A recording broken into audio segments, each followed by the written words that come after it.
Zach. You're on site. So now I feel like you've been a real reporter, but now you actually at the game. We don't listen. It ain't real until you on site, man. Zach, the Cowboys get a big win. You went to the game in Vegas. First of all, how's the trip going? Second of all, what did you think about your Dallas Cowboys, my Dallas Cowboys, getting a much needed win in Las Vegas? The trip's going good. Even better now. But this whole setup right here reminds me so much of when we went to the Senior Bowl. I feel like I'm back at the Senior Bowl right now, recording in a hotel room. But the game, the trip, it's all been awesome up to this point. Vegas, I'm telling you, 75-80% Cowboys fans at the game, and then at the end of it, the Raiders fans that were there had already left. Dude, it was so much fun. So I'm really glad that you had a good time, Zach. That's what it's all about. As people get in here, this will be live on my channel. This will be live on your channel. Zach, me and you talked about this offline. Okay, what would it look like for Quinnen Williams? He's a defensive tackle. Would there be splash plays? Would there be, moments that he took over? And I got to tell you, Zach, he blew my mind away. We're not gonna. Well, actually, hold on. Let me take a step back. These guys played inspired, right? For their brother. I thought that the NFL has really showed out as far as how they've really showed Marshawn Kneeland in this situation love. Everybody, all teams did a tribute to the guy, to his family. I thought that was just stand up, Zach. I really did. So I thought that was cool. And these players played expired. And it was something that I was thinking about. I was like, you know what? These guys are allowed to have fun, regardless of what we think about the team and the playoff and they make it or not. They're allowed to smile. They're allowed to have fun, because for some of these guys, this is all they have. This is all they have, Zach. It is. So I wanted to say that. Now, getting back to the football, with that said, Quinnen freaking Williams. Zach, are you serious? What did you see there on the ground, bro? What did you see on the ground? A dominant player that we talked about for 2 straight weeks. Dude. When is the last time we saw a Cowboys defensive tackle make those plays or have that kind of game impact? Dude, and I know people are going to say the Raiders offensive line was really banged up, this or that, but bro, even when we said it before, the defensive line can take advantage of a hurt offensive line, and they never do it. Quinnen Williams was killing in this game, really. Exceptional. I'm already excited for next week's game. When's the last time we could say that with this team? You know, dude, I'm actually excited to have that kind of player on the interior. And then, even Kenny Clark and Osa and just other guys around him. And Quinnen Williams was bullying those guys up front for the Raiders. You know what's so funny about it, Zach? It's funny how when you get an all-pro in the fold, guys who are role players start to look a little bit better. But when you're overcompensating for role players, let's be honest, it sucks. It sucks because they'll probably let you down, right? Because Kenny Clark was in a lot of ways playing out of position. Let's talk about Kenny Clark. And actually, I don't want to bury the lead with Quinnen Williams, because I'll say this. The younger man in me loved edge pressure. It's like liking wine versus beer. I have a new appreciation for A-gap pressure and what that can do to a team, right? And now, mind you, Raiders, this isn't the litmus test, right? But I tell you this, that line is going to give a lot of O-lines issues, right? Philly's O-line, when we play them next week, their O-line has not been great. It's a reason why Saquon Barkley hasn't gotten going running the ball. They just lost Lane Johnson. You're going to have opportunities to get after Hurts in this game, Zach. In this game. An offense that is not in great standing right now. So I just say that to say, getting those A-gap pressures, Quinnen Williams, what a game. And so back to my point about what it can do for the interior as a whole. You saw Osa come on late, but my God, Kenny Clark said, now I'm back at the 3. Now I can play my game. What did you see from Kenny Clark there on the ground, Zach? Much better play. It seems like when you get guys like Quinnen Williams involved, these other guys understand that it's not all on them, or if they make a mistake, then they don't have to make it back. Just the energy around Quinnen Williams, like what I saw pregame and stuff, and just the way that the defense was, together, obviously, Marshawn stuff as well. But just, dude, they played at a different level that we just haven't seen this year. Like, that has been a big, big issue. And, I thought the edges played well, too. I'm sure we'll talk about the defensive backs. I was really impressed with Kalen Carson, but Kenny Clark is a guy that Dallas is going to have to make a decision on next year. He's going to make $21 to $24 million. You expect to play well. You have him with Quinnen Williams now, and I thought he did that tonight. I think Ashton Jeanty in the first half, if I might be wrong, but it was 2 carries for 10 yards, 2 carries for 5 yards. It was something crazy. And then you talked about with the A-gap pressure, Geno Smith cannot handle pressure. The minute he starts getting outside the pocket and he has to make throws on the run, you saw that. Like when Quinnen Williams is in his gap, him trying to get outside the pocket, like that's when your edges can clean up that stack. Or Geno's trying to make a throw on the run, he can't make that throw. Dude, for the longest time, I had no appreciation for defensive tackle play. And then we watched the 2025 Cowboys team without a legitimate defensive tackle. And then now we're watching them with one. Bro, I would draft 8 next year if I could. That's how much of a difference it makes. It makes you want to look at, we're not going to look ahead to the draft because mathematically the Cowboys are still in it. There are a few teams reeling. You're rooting for the Rams next week to beat the Bucks. You're rooting for some of these teams, right? You need to take care of your business. But I will say this, Zach, going into this draft, you have the luxury now of making this defense and turning this from a negative into a positive, right? You have the luxury of saying that you have a centerpiece in the middle of your defense, a centerpiece, Zach, in Quinnen Williams. I don't know what's going to happen with Kenny Clark. It's going to be hard to keep him and Osa. It's going to be a lot of money tied him into that, but maybe Kenny Clark wants to stay. Man, I don't know. Crazier things have happened. I just think that the defense played really good. Let's talk about a few other players on the defense, Zach, and then we'll talk about the offense, and I'll let you go. Defensively, yeah, Frank, we're Zach's on the ground, so if it's a little bit crunchy, we're sorry about that. You guys will get us next week and we'll be clean, but we want to make sure that we did this for you guys, Frank. So just bear with us with the internet. It's funny, like I said, you bring in an all-pro D tackle, Zach, and things start to feel better. But Zach, how about the safety play tonight, right? And this is what I said. I'm not looking for Donovan Wilson and Malik Hooker to be all pros, but I'll tell you this. It couldn't have gotten any worse than what it was the last 2 weeks, right, Zach? And 4 weeks at safety, missed tackles, stuff like that. I saw Malik Hooker run the alley a few times. I saw Deron Bland do what he was supposed to do at corner. The secondary overall, obviously not a great unit they're going against. Brock Bowers is a really nice player. What did you think about the secondary? Like, are you starting to see these guys at least know where they're supposed to be? Kalen Carson is getting exceptional reps. Savon Ravel didn't look like a fish out of water. I love the way that they deployed him. What did you see from the secondary, Zach? Just being on the ground again. What did you see?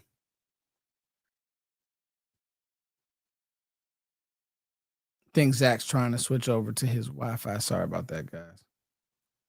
We'll let him come back in. Yeah, I just switched it over. Okay, there you I'm go. Good. Yeah, did you get my question about the secondary? Yes. They played much. It started out a little rough. The beginning of the game started out a tad bit rough with the play action. They were taking shots over the middle of the field. They had one drive where they spammed play action. Oh, yeah. It was just constant play action. And they weren't really running the ball well up to that point, and everybody was just folding on the run. But after that, like there was a lot of bright spots with Revel with Kalen Carson. Kalen Carson does not look like the same player that we saw in his rookie year, the first couple of weeks, and then he obviously had the injury and he's coming back now. Like, it's just not the same guy. He played above what I expected of him this week. I mean, Revel, I was excited to see him. I think he did a good job with the snaps that he got. And then, like you said, like safety play, we all were saying, okay, Donovan Wilson or Malik Hooker, or let's get the young guys involved. And we saw that. And then we see this week with the older guys, with Malik Hooker and Donovan Wilson being where they need to be, knowing where they need to be, tracking the ball downfield. So I just thought it looked much, much better. And I like what I'm seeing from the defense now, much more than what I was liking when, no offense to him, but Elijah Clark was back there, trying to read deep balls and doing stuff like that. So I'm not going to say it's a Super Bowl caliber defense, but I am excited about the defense. No, it's exciting. I mean, listen, I think the biggest move of the game was the player who didn't play in the game, and that's Kyrie Elam. Like, we give Matt Eberflus a lot of flack. He sent Kyrie Elam's tail to the bench where he belonged. And these are the messages. I thought the message that, and we'll talk about the offense, I love the message that Shotty sent. Hey, I don't know what CD and Pickens did. Hey, you guys aren't going to play the first series. Good job. Good for Shotty. Good for Shotty, Zach. Like, these are the things to me that I say, hey, man, this is how you run a team. This is how you build a mindset. This is how, Zach. And I think that, benching Elam, getting just even average safety play. Like, I love Y.A. Thomas. I love those guys. They're not even average at safety. There were times that, defensively, the only issue that I really had was watching Sam Williams be lost. But other than that, I mean, I didn't know how much you were able to look at that. But other than that, like, Clowney, I don't know, man. I try to bring him back, bro. Like, I think that way I don't have to be pressed to take a defensive end in this class because, I mean, with good cornerback play, maybe some free agency patchwork, and we'll talk about this, Zach, because as we watch the film, we'll get even more takes. But I think that you got some good early returns, dare I say, from this defense, and it's really, really cool. Zach, let's transition over to the offense. Now, I teased it. Zach, what did you think about the CD and Pickens gate? So being at the game, we're obviously not on the TV. Like, we don't hear them talking about it. Yeah. So, like, the first drive goes by and we're all like looking around like, okay, where's Pickens? Where's Lamb? Like, what was that first drive? Like, we didn't know anything. So I'm getting on Twitter and I'm like, what is going on? Yeah. I don't think they said anything about exactly what it was. CD's so CD's response kind of told it all. They got in trouble, bro. Pickens is so funny. So Pickens said it was personnel. We thought we could run the ball. George, stop. Like, there's no way that Flournoy, Tolbert, all these guys are going to start. Really, CD? Yep. Really, well, George? What was funny last night in Vegas, I'm like, we should go looking around and see if like any of the guys are here. And then I'm like, nah, they have curfew. Like, I think curfew is like 10:30, 11 o'clock. And then everybody's like, nah, they like the lifestyle. Like, Vegas is cool. Like, they probably don't come to Vegas a whole lot. I'm like, nah, they have curfew. And then this happens. So they were probably out in Vegas last night. I should have went looking. Now I don't know where they stay, but I should have went looking. If anybody knows hold on real quick before you go, Zach. If anybody knows where CD and Pickens were last night, tell us in the chat. Yes. Yeah. If anybody saw, if I would have known, I would have went out there. But I thought the offense outside of it was a rocky start, and we've seen this offense have rocky starts and it not go well. Like, it turned completely sideways. The defense starts giving up big plays. The offense can't get going. That didn't happen in this one. Once the offense got rolling, it was rolling. Like, throw it to 3, throw it to 88. And really, there were times in the game before it got out of hand, literally sitting there saying, like, just throw the ball to 3. Throw it to 3. Like, it's good things are gonna happen, and I don't know if anybody can guard George Pickens on a slant. Like, I haven't He's seen become one of those anybody. guys. Yeah. Yeah, like, if they're playing off coverage, they're playing press coverage, like, just throw it to 3, throw it to 88. I thought CD had his better one of his best games since he got back. Like, Yeah. it's kind of been, I don't wanna say bad, but it hasn't been, like, that level that we expect from CD. Yeah. But seeing him get back into it and then Pickens get, just involved. Did they both have, how many yards did they both have? I haven't checked the box score. Bro, George Pickens had 144 yards. He's a like, dude. Like, it's nuts. He is a dude. I mean, just the run after catch, like, refuses to go down, like, the hands, like, dude, he's a player. He's a player. Yeah. Yeah, like, I think, and this is one of my things too, like, I'm just enjoying it. I'm enjoying both of this. Like, I'm enjoying both of these guys playing good football. Like, it's these guys they genuinely care about each other.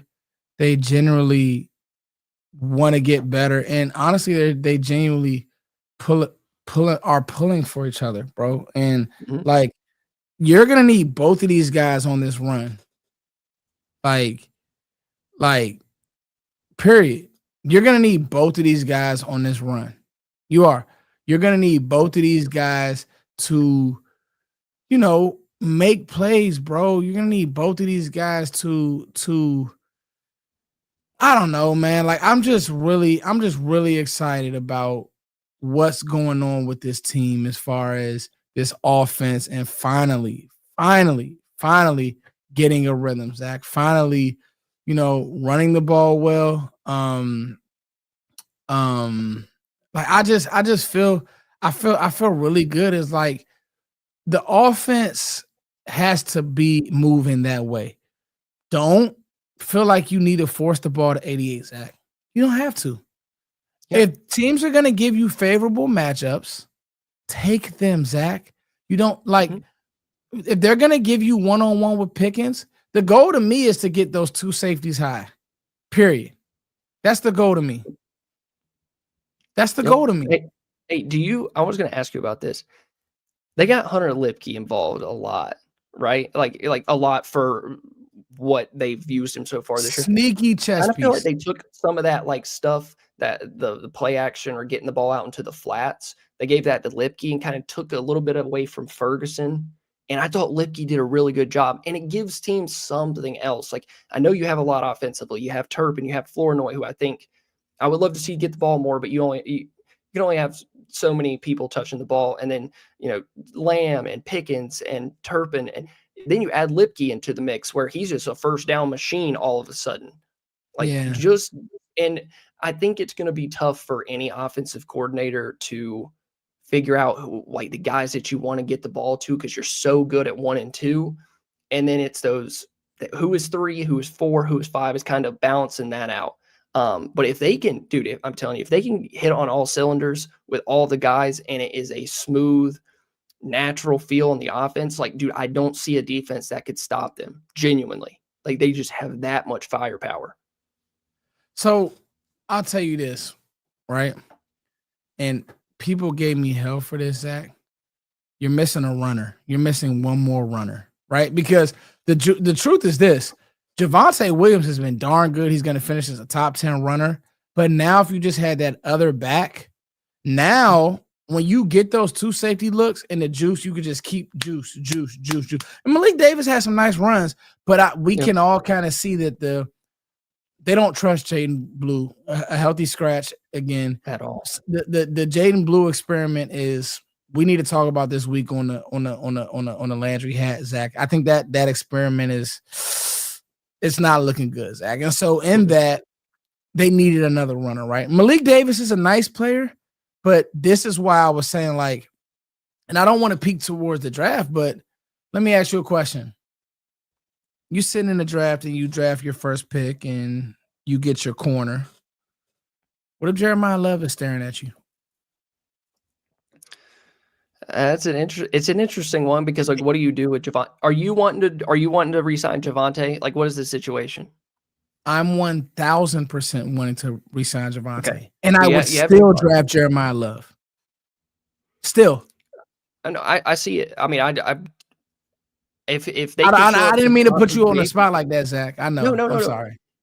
If they wanted to draft a runner and let's shore up some other spots, don't reach. Jeremiah Love is the best player available at that pick. I would 100% be on board with that because I do think you need another runner. They need that juice. So, I mean, we remember when it was Ezekiel Elliott before the big fall off, but when that Tony Pollard year happened, I think it was 20. Bro, it was like big run after big. It was just chunk down the field. Makes it easy on your play caller. Makes it easy on your quarterback.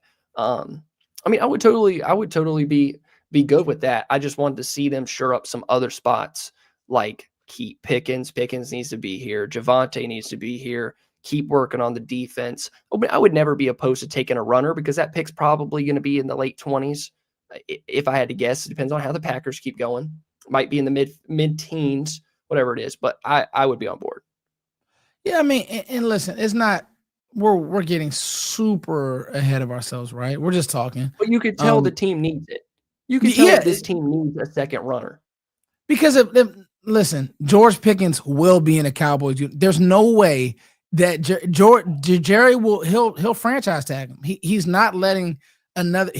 Jerry wants to be right. Trust me on this. So him stealing away GP for a 3rd round pick. Jerry has done a lot of bad things. You got everybody for a 3rd round pick. Exactly, bro. Everybody wants to talk about the Micah deal. Like at least Dallas got 2 first-round picks out of that. The Steelers gave up Pickens for a 3rd round pick. 3rd round pick. Barely top 100 pick, and you have a dude that just went for 140 like it was nothing. Like it's another Monday. Bro, listen, I'm telling you right now, he could have went for 200. He floats around the football field. Floats. Takes the ball out the air. Tackled in the first one. Where does that come from? The yak. Crazy. And he can move for that size. That touchdown that he had, like, bro, just he's funny, he's quirky, like, but the dude can play football. It's crazy. Bro, listen to me. I can honestly say, Zach, I haven't been this excited about an offense because you can tell. Right. So first of all, people aren't going to believe this, but the Raiders defense actually had been playing better. The offense, not so much, but the defense had been playing like they had been doing like some cool stuff, right? Okay. We get it, right? It's one of those things that's like, it's the Raiders. They're a 2-win team. I get it. But now, all right, now this is what we have to talk about. Getting this win, Zach, gets the confidence up. You could see it. You could see it in Dak's face. He just didn't care. Like he was just like, man, we going. Dak. I was watching him talk on SUV. Like, man, we trying to beat the Eagles. We trying to make this run. They believe that on offense. Now they believe. You cannot tell me that the energy of this team was not affected by how bad that defense is. Now it's affected in a good way, Zach. And guess what? We can get a stop. These guys can play red zone defense. We can. You couldn't stop Arizona 2 weeks ago. Nope. Bro, I'm looking at the play-by-play now. So you look at the first quarter, right? Tell me what the score would have been 2 or 3 weeks ago. Dallas punts. Okay. Defense forces a punt for against the Raiders. All right. Dallas fumbles. It's still 0-0. Okay. They force a field goal. 4 plays, -2 yards in 1 minute. It's 0-3. 2 weeks ago, it would have been 14-0. It would have been 14-0 because you couldn't get a stop after you punted and giving the ball up on the 10 or 15 yard line. Like you're giving up a touchdown 100%. So like, dude, that affects your team when you're not down 14-0 just because you screwed up twice and you're only down 3-0. Completely different game, different mindset. It's crazy. It feels different, Zach. And no, you could tell that. The thing I like about it too, when I'm watching Pickens, when I'm watching CD, they're taking this year personal, man. And they took today personal. and I won't say this year. I mean, but I saw it in Pickens. He's taking it personal to do the things after the catch. He's taking it personal, man. I can honestly say that this offense is going to feed off of this new revamped defense, and I'm excited, man. I really am. Is there anything else that you saw on offense that you want to talk about, Zach? I may have to steal that point about Lipke. I love your Lipke point because I saw that he was getting a lot more work today, and it's like, hey, man, if maybe he may have a little more pop than Ferg. I saw a play that I really liked, Zach. I love the outside run with Brevin Span forward on the edge. Like, I want to get to those things, right? Yeah. I know we're running a lot of split zone, but why not get him reach blocking and doing those types of things? But is there anything else that you saw offensively before we close? Because I don't want to hold you too long. I know you're out there with your family and stuff like that. Just a good performance all around. I think Shoddy had a good day. Just the team as a whole had a good day. It felt like Dallas was in control starting the second quarter. Yeah. They made it interesting at the beginning, but I said with this team that this is the blueprint for how they can win. They're so explosive on offense that if they could just get a couple stops early in a game defensively, that they'll blow games wide open. It'll look just like it did in 2021 and 2022 and 2023 when it would be close at the beginning. Okay, defense gets a couple stops. Next thing you know, they're up 14, they're up 21, they're up 20, whatever it was. I cannot believe that Cardinals game was only 2 weeks ago. Genuinely. That feels like a lifetime ago since Quinnen Williams. I'm going to watch the film tomorrow on the way home. I want to see how Logan Wilson played. I want to check in on Revel and just watch the all 22. But dude, I mean, does it get more fun than that after coming off that Cardinals game? Not really. No. So does Dak, you know what? I put in a bet slip out here that Javonte was going to get his touchdown. He didn't get his touchdown. I just knew it was coming. I know. I know it was coming, Zach. Yeah, but it was a ton of fun, and that, like, hey, dude, it's time to go on a run. That's all it is for the Cowboys now.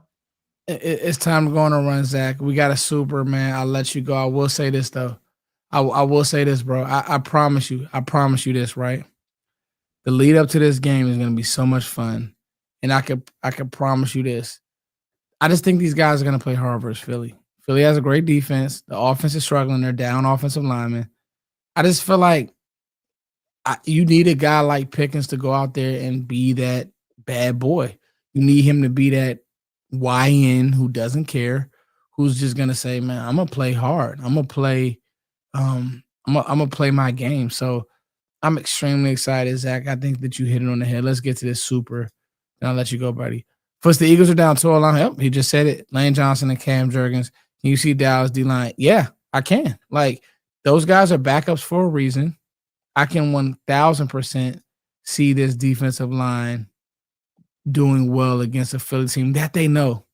It's no secret what the Eagles want to run on offense, and their offense is struggling. I was going to get you to go on record, but we can wait, Zach. We'll wait to kind of talk about this Eagles game, but I know we're gonna have some big shows this week because, like you said, rewatching the tape, looking at it, I can't contain my excitement. These guys played inspired. They played just really thinking about the week and 2 weeks that has been. I'm at a loss for words from a bad loss versus Arizona, losing a teammate, to now playing like a totally different team, looking sharp, playing football well. I don't know, man. This is a roller coaster ride of a team, Zach. It is. And it's not. I don't like it's just the Raiders thing when you blow them out, because if they would have played them close, we feel much different about this game. But they beat a bad team by a lot of points, and that's kind of what you're supposed to do. Now, when you play Philly, when you play the Chiefs, when you play the Lions, the Chargers, those next couple of games, like, you need to be in those games. You need to give yourself a chance to win, but got to start out by beating the bad teams, beating them up bad, and we'll see next week. Zach, get home safe. I can't wait to work with you this week. Have a safe flight, bro. Enjoy your family. And we will talk to you guys soon. We always tell you guys we love you. Be safe. The Cowboys got to win. Enjoy this. Enjoy this. Please enjoy this, y'all, because at the end of the day, we only got 7 more of these. So we can complain. We can talk about how bad the team is. I see people saying that Logan Wilson looks slow. I didn't think he looked slow. I think he's fine. We'll be okay. But at the end of the day, we won a game. Like, I don't care about much. We won a game. You really only have 7 games left in the season. Bro, you guys probably do understand, but don't understand how miserable me and Foots are after a bad loss like that Cardinals game, dude. That is brutal. You got to get on here at 11:30 Eastern time and talk about that. Like, come on. This is fun for us. Mouth. Yeah, it's throwing up in your mouth. All right, man. Cows win. Thank you for that, For Truth. Yeah, it was a great show. And Zach, thank you for doing this on the road, bro. Love you, man. Get home safe. You guys have a great evening. You guys are going to be getting a lot of content from us this week, so enjoy. Yep. Peace. See you.